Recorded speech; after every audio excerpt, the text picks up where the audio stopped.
Welcome everybody. This is the induction webinar for RSS local groups. My name is Blaise Egan. I'm the honorary officer for sections and local groups. So if we start off with a few introductions, as I said, I'm Blaise, honorary officer for sections and groups. So I sit on council and I have responsibility for sections and local groups. So I'm a liaison between those two, although there are council reps for sections and groups. I think I'd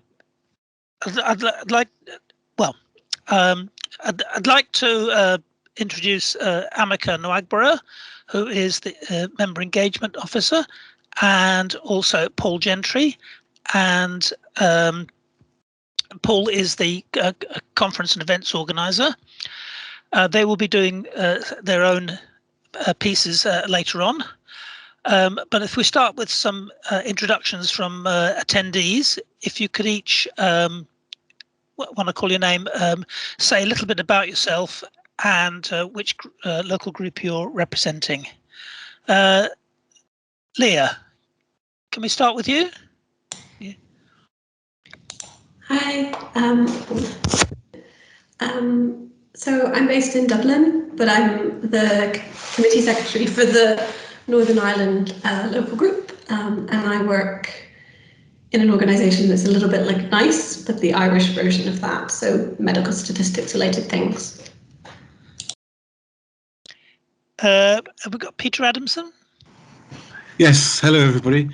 I'm Peter. I work for, well, I'm part of the RSS Leeds Bradford local group. I work for NHS Digital, so I represent NHS Digital at that level. We've had a couple of small conferences with NHS Digital over the past 3 years, and I've been a committee member now for about 4 years. Okay, thank you. We've got Susanna.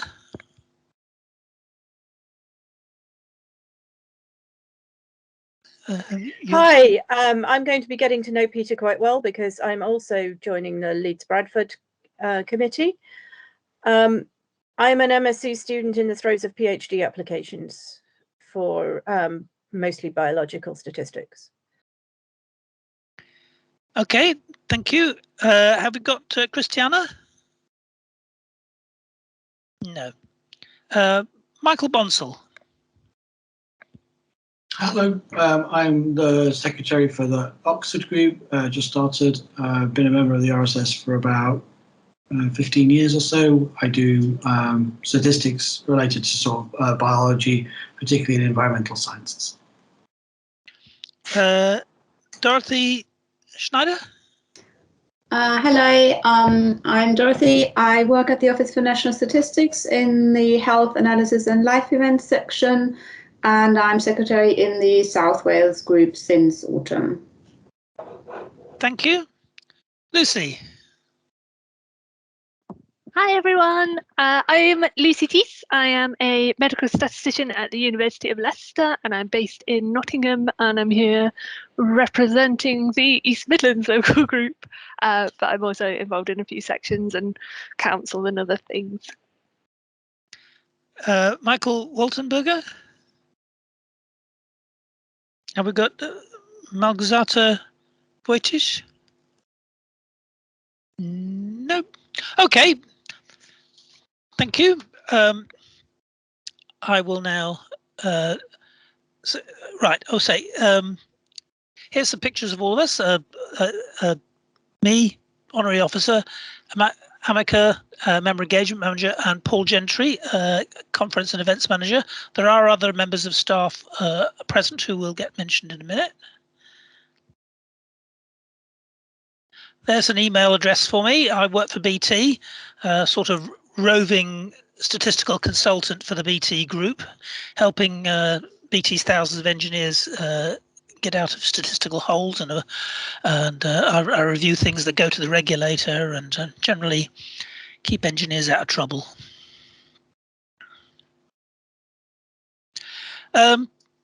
The local groups, as well as the sections of the RSS, are supposed to contribute to the organisation's strategic goals. So it's worth having a quick look just to see what they are. They're all perfectly reasonable. First one is for statistics to be used effectively in the public interest. The second one is that we want society to be more statistically literate.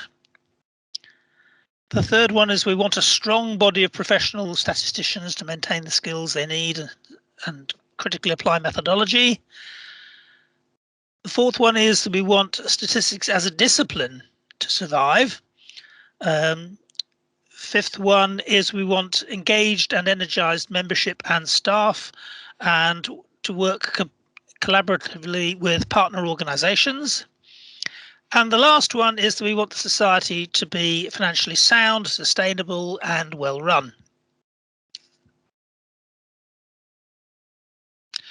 So we have 19 local groups, and they're not all that local sometimes.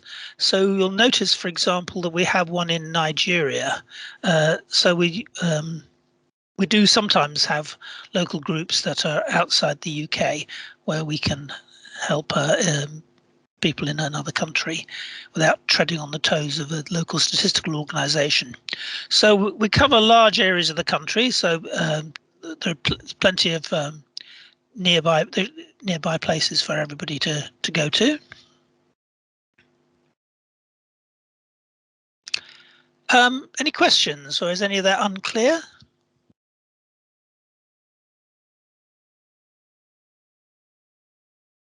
No? Okay, in that case, I'm going to hand over to Amika, who'll take you through governance and committee support. Thanks, Blaise. Hi, everyone. I'm Amaka. I'm the Member Engagement Manager at the RSS. So I work closely with Amira, who's the Statistician for Society officer, to look after our sections and local groups and special interest groups as well. So I've provided our contact information so that you can get in touch if you have any questions of what we discussed today or about your commitments to your local group. So we sit within the membership team and we look after the engagement work of the department. So this involves a lot of volunteering initiatives that's delivered by the society. So I have, as well as sections and local groups, other initiatives like Station for Society or the AIMS program, which I help deliver for the society. Now, I'd like to go through some of the ways that local groups contribute to the RSS.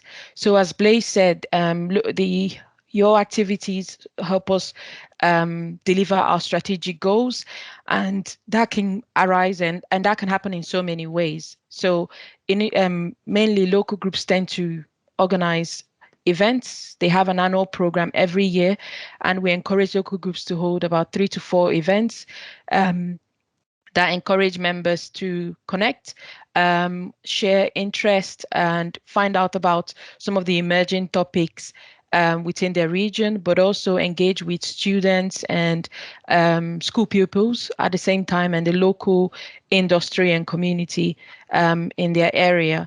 So if you are new to a committee, then it's always good that, if you have an event idea, to bring it to your committee and try to work with them to deliver it.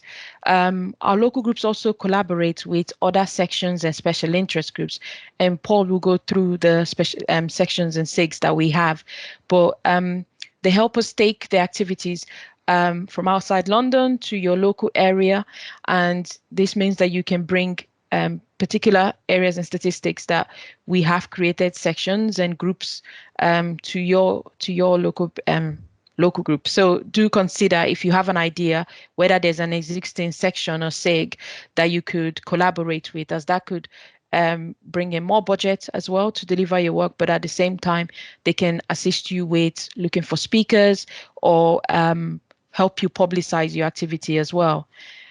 So we also as I said, encourage local groups to communicate the value of statistics to students. So we do have existing initiatives that local groups can tie in their activities. So things like the William Guy Lecturer, or in the past, we've heard local groups work on things like the Maths Week England and Maths Week Scotland. So if you are looking for other initiatives out there that you can tie into your event, do consider it as well. Local groups help us recognize statisticians in the community that has made an impact. So we will encourage you to nominate people for our honors and awards as well throughout the year. And at the same time, a lot of our local groups have social media accounts, and they use this as well to engage with those with an interest in what they're doing.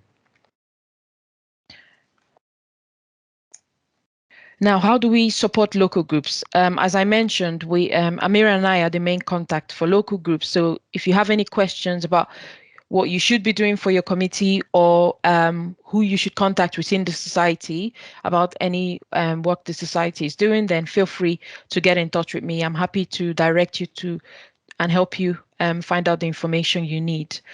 In terms of all these items, I'll go through how we support you with them. And first, it's our support for governance activities. So at the start of the year, I do provide local groups with the regulations, an activity timetable, and other useful resources that will help you understand what you should be doing, but also where you can get more information about it.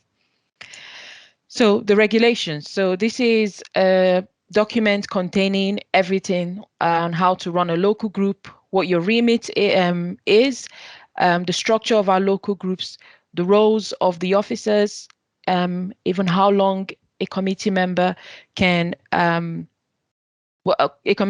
serve on their local group committee, or how long an officer can serve within their role. So I would encourage you, if you're new, to have a look and see whether you are doing what's expected of you as well. And I will circulate this next week, so you can have a look at it and come back to me with questions if required. At the same time, local groups within the regulations, we do provide a service level agreement. And in this, we cover who you can contact within the society if you have any queries. So outside myself and Amira and Paul, there are other staff members who help us support local groups. So we have the IT department, we have the web, the social media editor. So it's always worth knowing who you should be contacting and how long you should take before you contact them. So things like that, I would encourage you to have a look at the service level agreement, and I'll tell you where you can find this document as well. Activity timetable. This is another document we provide the start of the year, and it contains a timetable of all the initiatives and ways that we encourage local groups to participate in our work. So it goes from January to December, and I tend to always send reminders to local groups in our monthly updates so that you can see what's coming up and you can make necessary arrangements. Like, for example, we always update your pages at the start of the year. So this, at least is bound to happen at the beginning of the year, and who will be doing that, and who you need to provide that information to.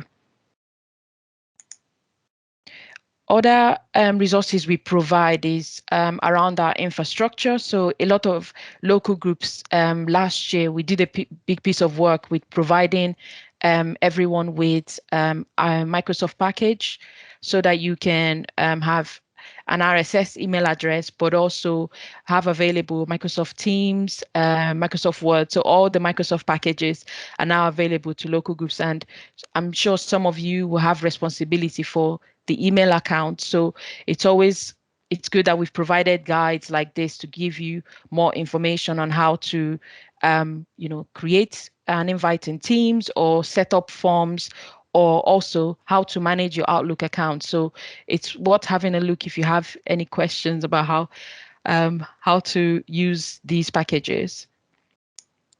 Another guide we provided last year was around using our newsletter platform, which we've created for local groups and sections. So I will circulate that as there for everyone so they can have a look at it as well. But it's worth having a look if you have responsibility for this aspect for your local group. Any questions? Lucy. Hi, Erica. I do have a couple of questions. First of all, have these packs already been sent out and I've missed it, or are they to be sent? They're to be sent. They're to be Oh sent. God, I've missed an email. The other one is I'm having a lot of trouble getting into Microsoft Office because my work uses Office. And I know this was discussed before that there might be a document to tell you how to manage 2 accounts because I can't link them. My university won't let me. Has that been done, or does anyone have any tips on how I can get into the account without having to use a completely different computer? Yes. If you send me an email, then I will link you up with the web team so that it can guide you on how to, work with your both accounts at the same time. Yeah. Oh, brilliant. Thank you very much. So anyone who's having this sort of issue, then let me know as well. I can make sure that the web team can guide you, because we do know that some people have personal Outlook accounts, their work account, and also trying to use the local group account as well. So any more questions? Great. So we do support your committee activities throughout the year. So as I mentioned, at the start of the year, we do lots of administrative tasks. The first is around sort of your committee information. So making sure that this is up to date. I'm sure some of you have had a look on your website and it might not be up to date at the moment, but please bear with us. We are having some technical issues in-house, which is delaying that update from taking place. But we do make sure that the officer information, the committee member information is all up to date so that people can see who they can direct any queries to.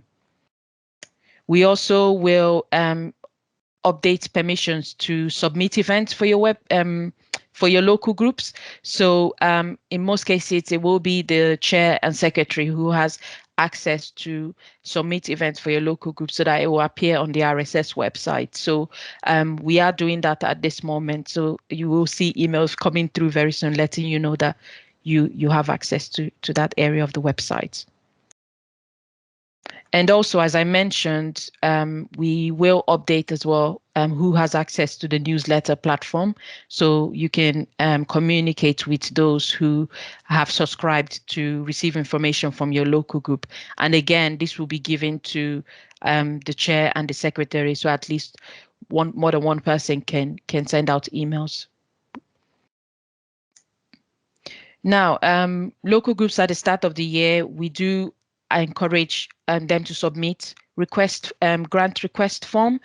I am the budget holder, so as we support local groups, we try and make sure that you have enough money in your account to be able to organize your events. So at the start of the year, we do ask for the grant request to be submitted, but we're aware that a lot of local groups haven't had a chance to use their funds. So it probably will not apply to you at this point in time, but you can come back to us later in the year if you're running low of funds and if you're planning to hold more in-person events. So I can circulate the form if you need it, but I will circulate the form so that you need it, so that you can use it if needed. But otherwise, it's a piece of work that we tend to do, and Blaise and I will normally allocate the funds and make sure that the money is transferred as early as possible. Any questions?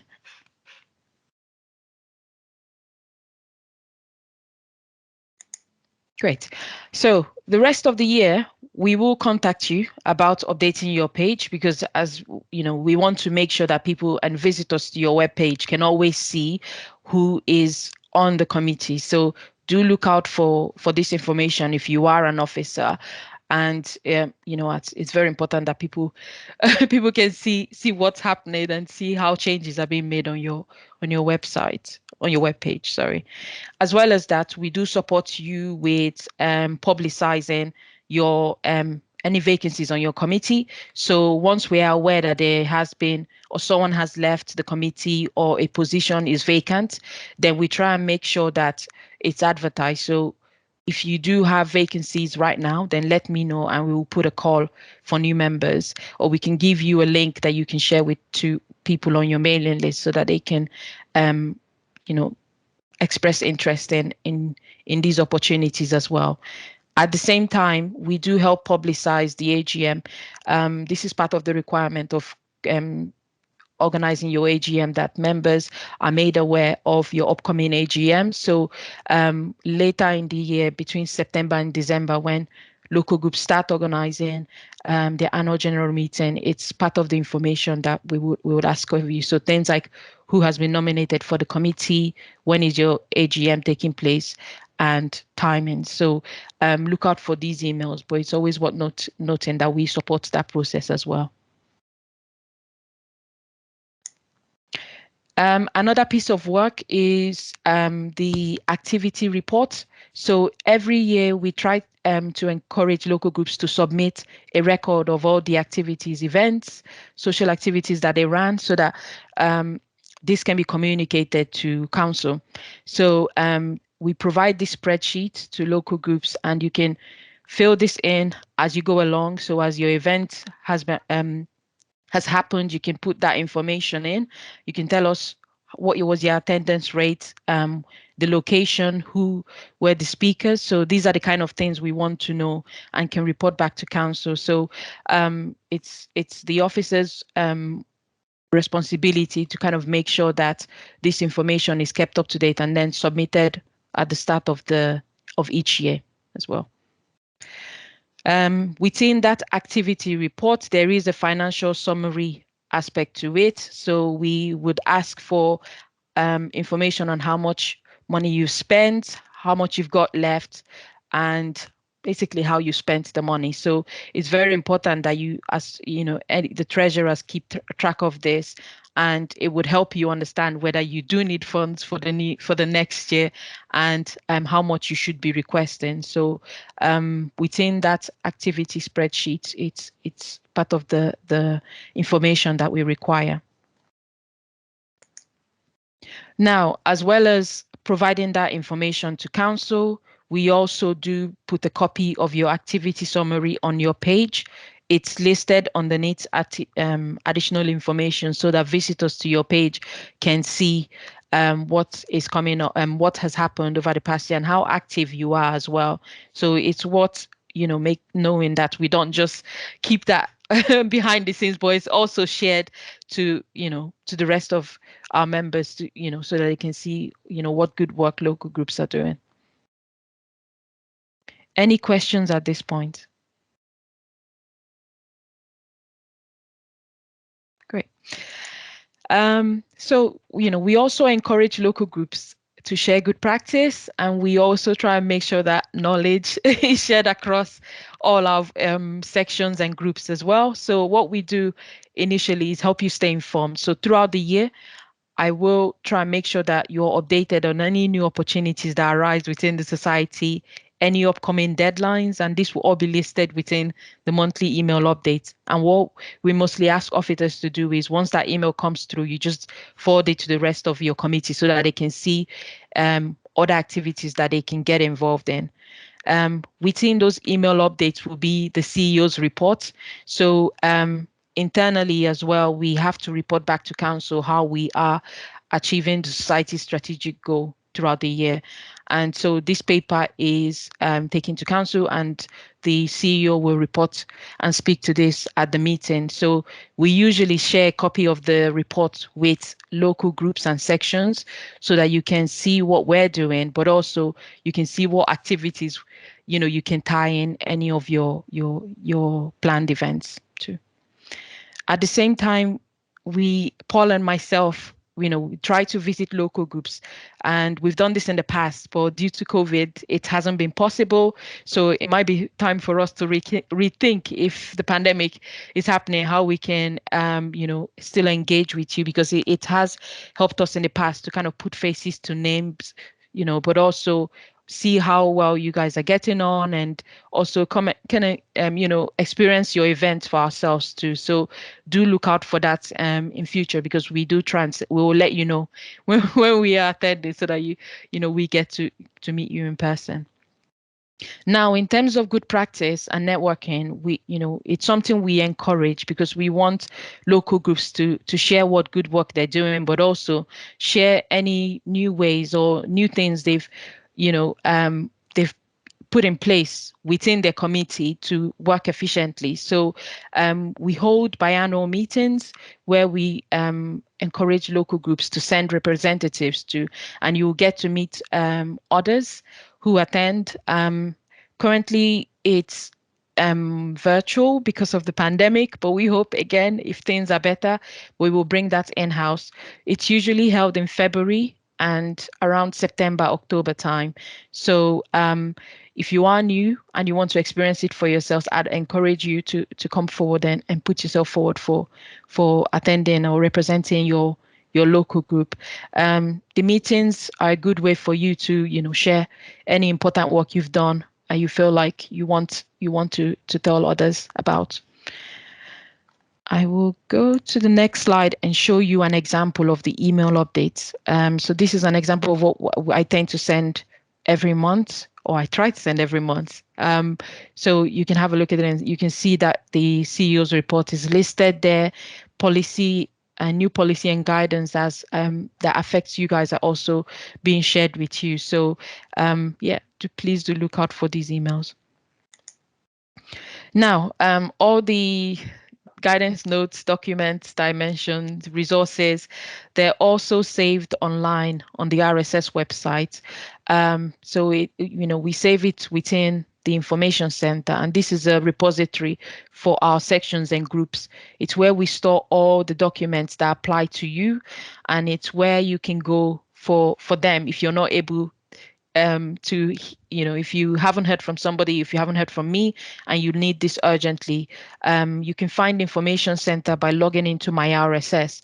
So as we update as we update and add new members to the committee, you will be able to see this information center appear within my RSS. So do have a look at it. We do store the regulations there. So any templates for organizing events, marketing, we put them in there so that you can access it at any point. So have a look and do let me know, and I will make sure that that is corrected as soon as possible.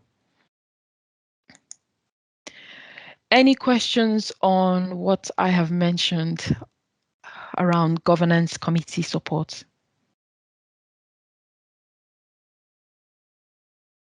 No, that's good. It means that you're all ready. So I'll hand over to Paul to cover events and conference support. Thank you. Okay. Thanks very much, Amika. So I'm going to talk a bit, as it says, about events. First of all, just to introduce you to the events team at the Society, which is myself as the Conference Events Manager and my colleague Luth, who's the Conference Events Officer. So we're the two people you'll be dealing with in relation to your events. We sit in a different part of the staff structure to Amika and Amira. We're in the training, events and commercial team.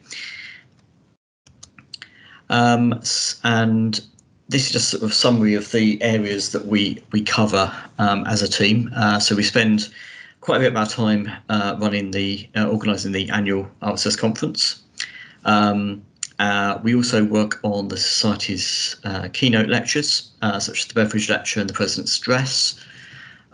We do a lot of work supporting the sections and special interest groups with their annual meetings programme, much of which in normal times would take place at our HQ in London. Then we also support you guys with your meetings. From time to time, we'll have event partnerships with other organisations, maybe special one-day events and so on. And then we have the catch-all area of other special events, which is often when the president or the chief executive are looking to organise a topical event. from time to time.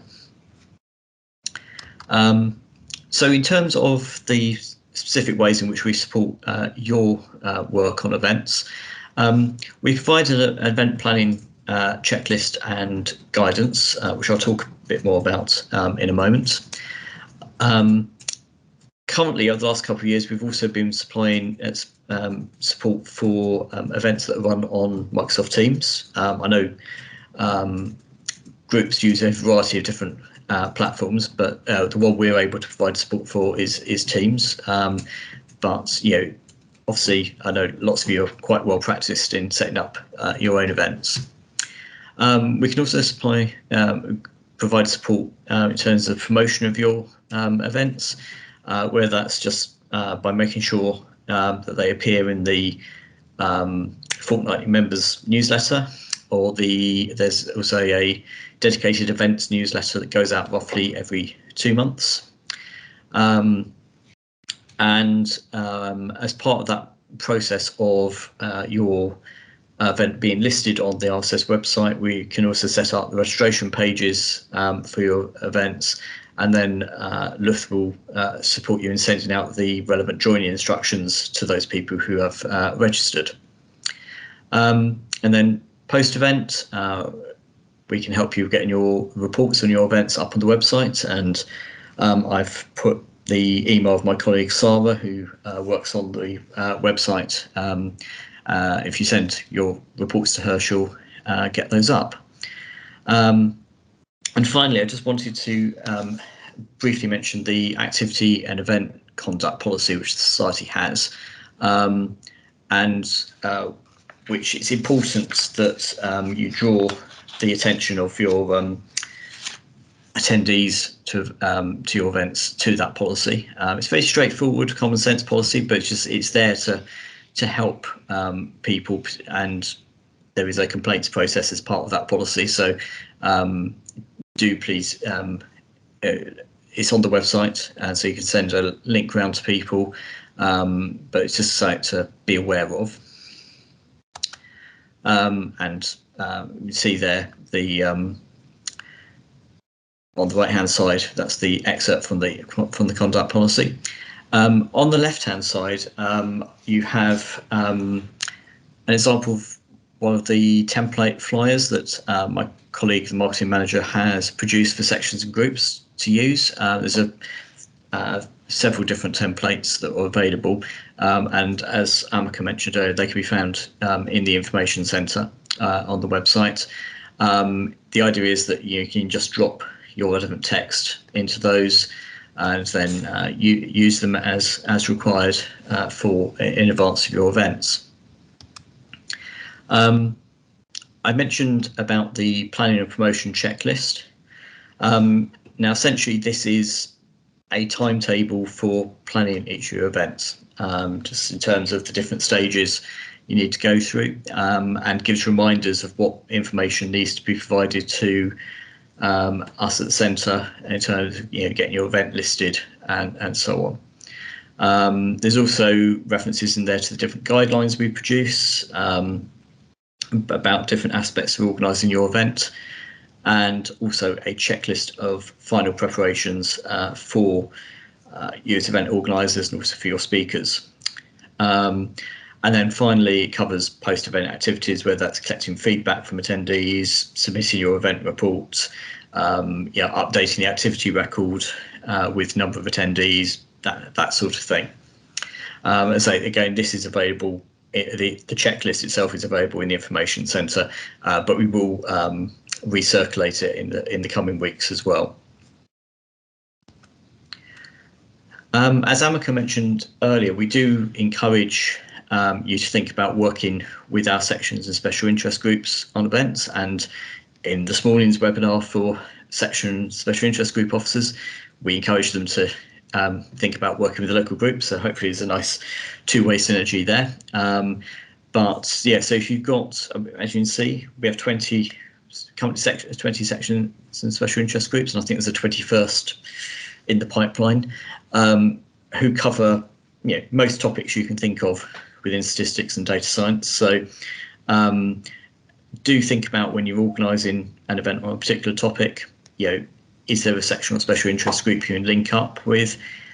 Doesn't necessarily have to be a joint event. It can just be saying, to the data science section, oh, we've got a speaker coming to our local group next month talking about something related to data science. Could you put it in your next newsletter to let your people in your circulation list know about it? And I think all our sections would be more than happy to advertise other people's events on related topics. And you can find, obviously, each of these sections and groups has a page on the website where you can find how to contact them, or if you're having trouble contacting any of them, just let myself or Amika know. We can try and make a connection for you. So that was what I wanted to cover about events. Before I move on to talk about RSS Conference, are there any questions around event organisation? Lucy. Hi, sorry, I know I should probably know all this already. Thank you for all of the documents. I've seen that they've all been updated with the 2021 versions already, which is fantastic. Just thinking in terms of local groups, we collect, I guess, we understand who, I guess, all of the users tick if they're interested in local groups and if they're interested in sections. Is there any way we as local groups then can find out of the people who are interested in our area, like our local group, what sections they like, so that we know what to aim our, I guess, the focus of our talks are on? Is that something that's a really interesting question, and I'm gonna swiftly hand it over to Amika, because she'll know more about how the member data works and what we're able to share. Yeah, I'm afraid I don't think we collect that level of information. I think we only ask them to subscribe to any section and group, and all you get is just their information so you can communicate with them. Unfortunately, if you want to find out more about what they like, you have to contact them. I would say at that point you can survey them, you can send stuff out and ask for suggestions and ideas for your event based on, so that you can know what their interests are. But I'm afraid we don't really collect that level of information. That's fine. It'd just be nice to look at, I guess, the overlap, see if there's, East Midlands, we've got a lot of medical stats people, but if they're interested in something else, we could throw out another event. But fair play, we'll just stick with medicine.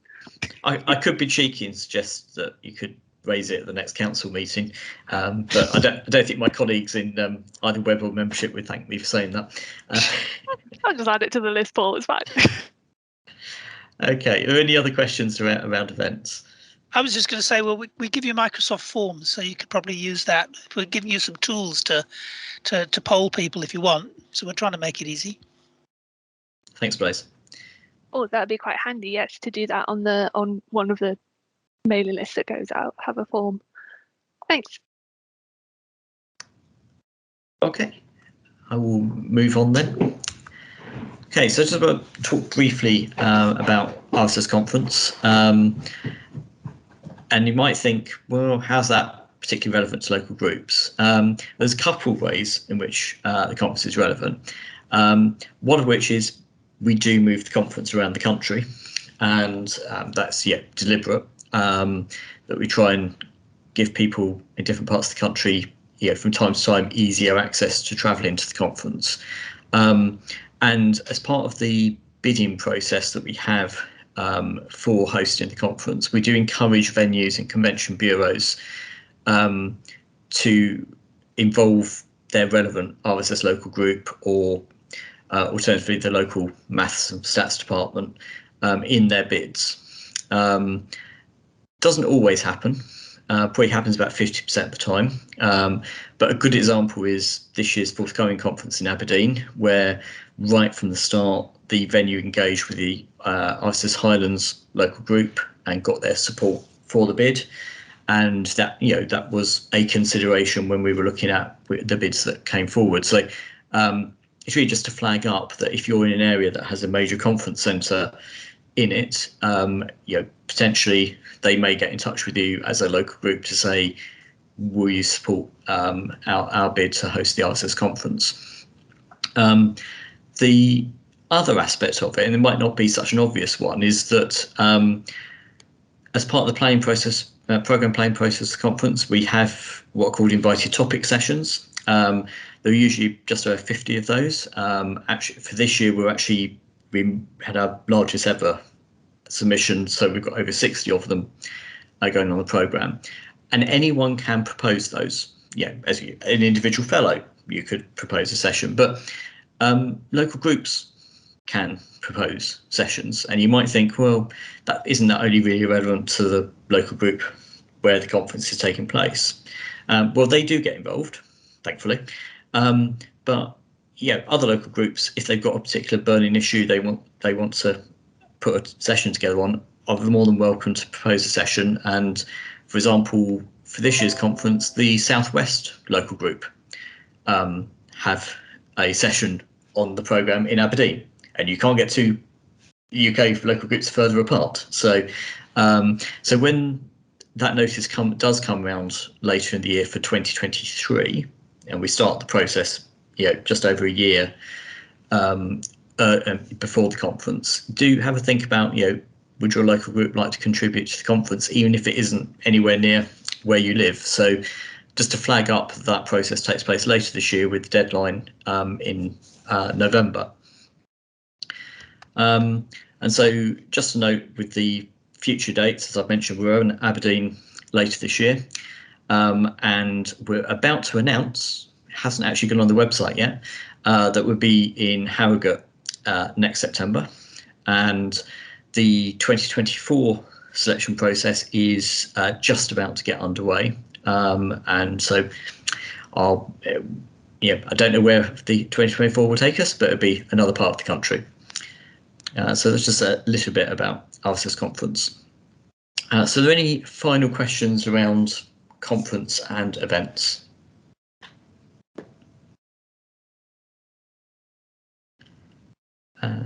No?